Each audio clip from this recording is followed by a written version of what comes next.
advantage of that early game.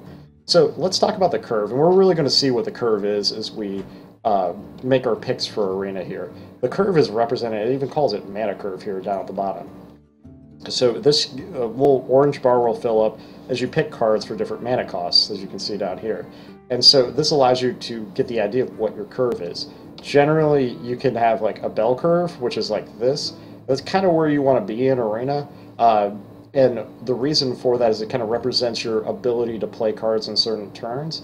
And so with a bell curve, means you have some low drops, so you'll have some ability to play cards early in the game, a lot of 3 and 4 drops, and a couple big drops. What this allows you to do is it means you don't have too many 5+ drops for the early game, so that you're not stuck with a bunch of cards you can't play, and you don't have so many 1 and 2 drops that you're not stuck in the late game with cards that aren't very powerful. You tend to focus on these 2, 3, 4, 5, these essentially 3 and 4 mana cards in order to have reasonably powerful cards that can be played early enough to really take over the game and still aren't worthless in the later game.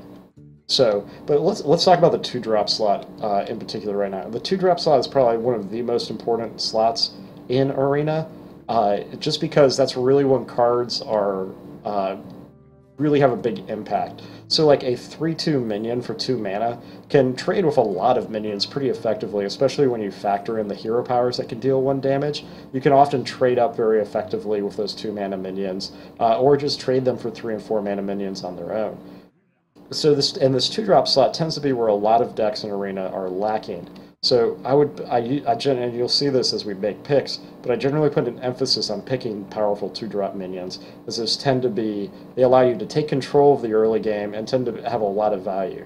Again, having a solid curve is really important. It really starts around turn 2.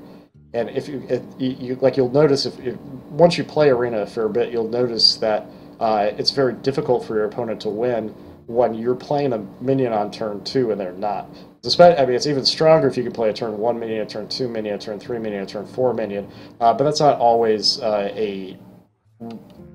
always feasible to pull off, as it requires you to pick a lot of suboptimal cards in that case. So I already talked about the classes, but we're going to go with the Rogue. I think it's probably the second best class after Mage.